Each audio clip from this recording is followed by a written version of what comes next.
Okay, update tayo sa ating ginagawang Honda Summer X. Ayan, no?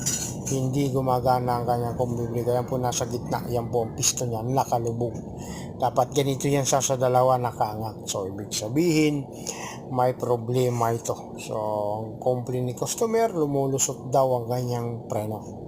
So, sa tagal na panahon na hindi niya ito na paggawa o nasikaso. So, ngayon, try natin kung ano natin magagawa kasi sigurado ako ito, mga stock up po ito.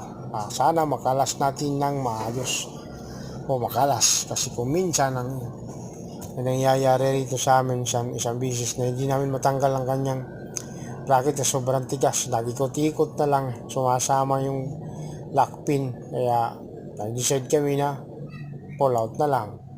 So ito naman so far malambot, bagyo na mabagal lang ang pag-angat pero kahit papaano ngayon tanggal din.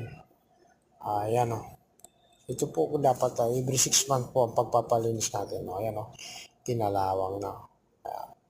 So panghugutin natin ang piston para mapalitan, malinisan, pati itong kanyang master dito papalitan ng repair kit kasi ito ang problema nito. Ito yung complaint niya, yung dito sa master na lumulusot, may mga corrosion na. Deep cleaning kailangan